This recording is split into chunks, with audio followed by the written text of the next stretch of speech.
umaga. So ayan nga guys, at magkagawa nga tayo ng ating new recipe.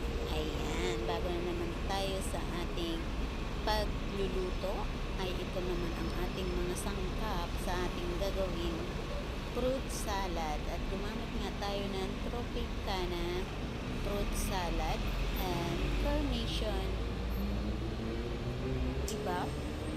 At ang Eden cheese at ang ating Nestle cream. So ayan nga guys, inopen ko na ang aking Tropicana. 2 can po yung ginamit natin, 2 cans na 390 ml. And ayan, drainain ko na po siya. Ayan, sairin lang natin at sayang yung matitira. So ayan nga guys, so nailagay na natin ang ating 2 cans of Tropicana, sinait. And ayan, isusunod natin ngayon ang ating linamnam na gatas. So ayan, so creamy, yummy. Ayan nga guys, nilagyan natin ng 2 cans of carnation evaporated. Ayan, so gumamit tayo ng carnation. Ayan nga guys, sayang at kaya sasairin natin guys, sayang yung matitira sa lata. So hindi makukumpleto yung ating sukat sa ating sahog. Ayan. So ayan nga guys, tipid si Mrs. Ayan. So ayan, sinait nga natin at ilagay pa natin ang isang lata. So ayan, 2 latang Tropican fruit cocktail and 2 latang carnation evap and 2 pack na Nestle cream, all-purpose Nestle cream, and gumamit din tayo ng Eden cheese. Ayan.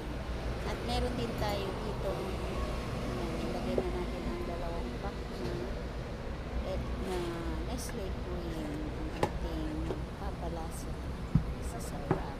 Ayan. Ayan yung ating nagpapainggan nyo sa lasa. Ayan, namamalat na tayo guys.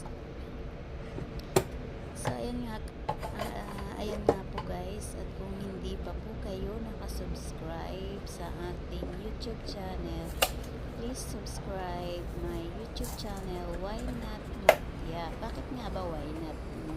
Yun nga din po ang hindi ko alam, why not? So why not nga, why not na hindi nyo i-subscribe ang ating channel. So ayan nga guys, maraming salamat po sa patuloy niyong pagsusuporta ng aking lulubog lilitaw na video.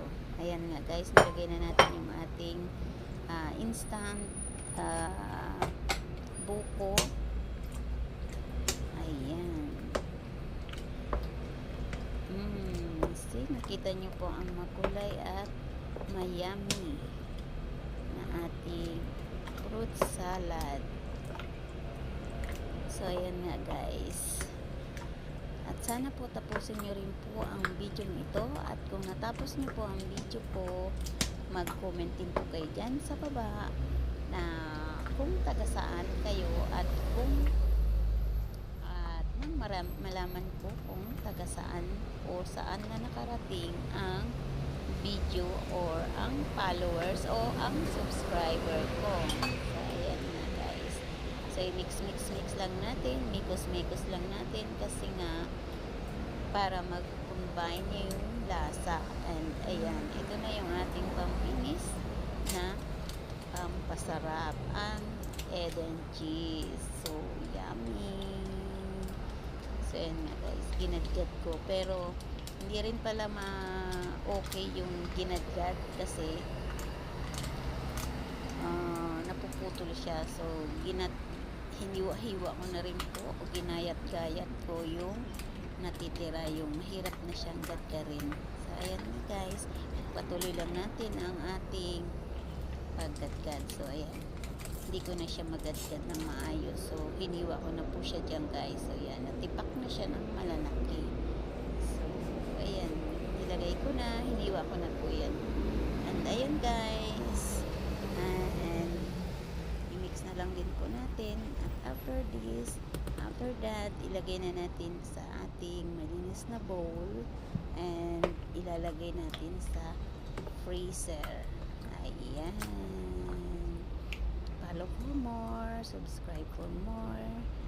Sharing is caring. Ayan nga guys. So, kung nag-enjoy po kayo, thank you for your watching. Ayan guys. At mix na lang po natin. At ayan guys, dito na lang po nagtatapos ang ating video. So,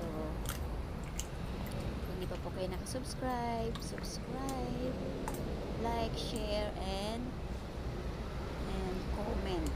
Ayan guys. Thank you for watching. God bless. Bye-bye.